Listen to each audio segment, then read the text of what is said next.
The wind carried ghosts that day, whispering across the dry plains of Dust Creek as the sun bled over the horizon. Jack Holler rode slow, his horse's hooves stirring up the same dust he'd left behind 15 years ago.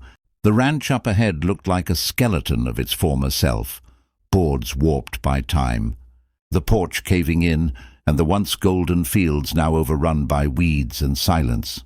He had no idea that behind those old walls, life had taken root again, in a way no man could have imagined. Jack wasn't a man who smiled easily. He'd left this land when the drought came and took everything, his cattle, his father, and his faith. Folks said Dust Creek was cursed, but for Jack, it was just unfinished business. The last letter from his old friend, Sheriff Merrin, had said the land was still his, though nobody dared go near it anymore. Something about strange lights and noises at night. Jack had laughed it off back then, but now, as he rode through the eerie stillness, even the wind seemed to hesitate. He dismounted by the old barn.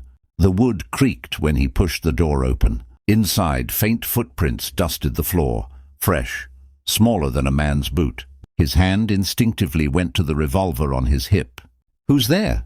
he called out. Silence answered. Then a rustle, quick, like a whisper behind the hay bales. Jack stepped forward slowly, every nerve on edge.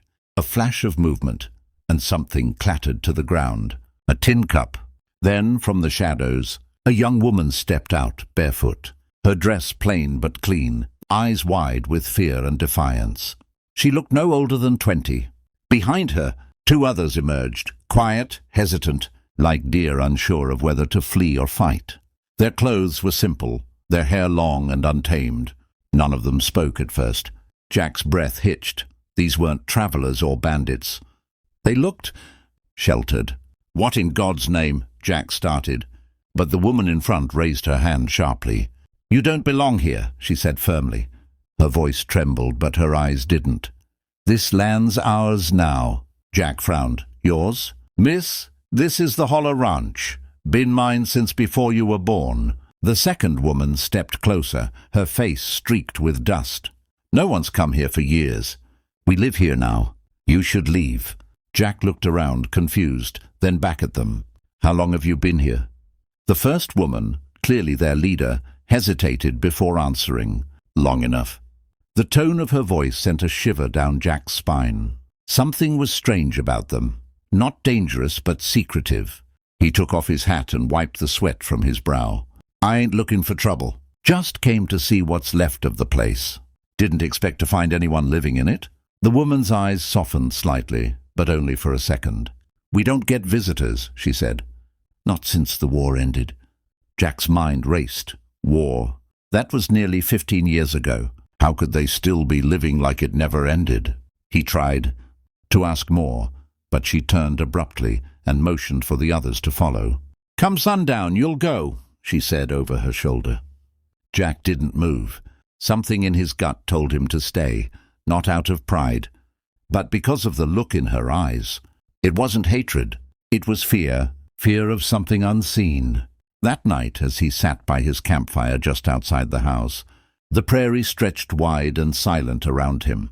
Coyotes howled in the distance, but closer, too close, he heard whispers, women's voices.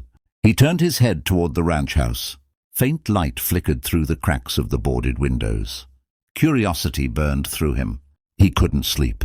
Slowly, he walked back to the porch and pushed open the door. The hinges groaned like an old man's bones. Inside, he saw them again, the 3 women gathered around a small fire in the hearth. They were whispering a prayer, one he hadn't heard since he was a boy. It was old Apache, something his mother used to sing before her people were driven out. Jack froze. One of the women noticed him and gasped. The leader stood up instantly, her face lit by the fire's glow.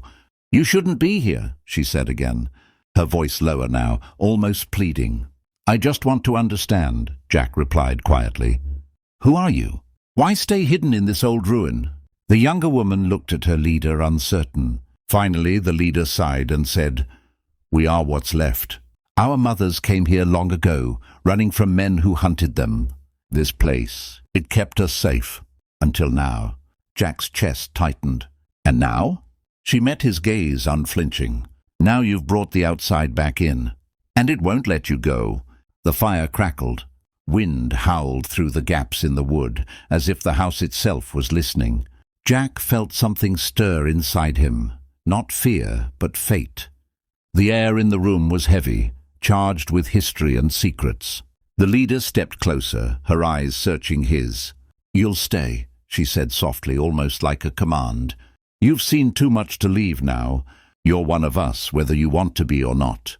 Jack swallowed hard. "And if I refuse?" She didn't blink. "Then the desert will take you before sunrise." Outside, the wind screamed louder, and somewhere in the distance, something answered it.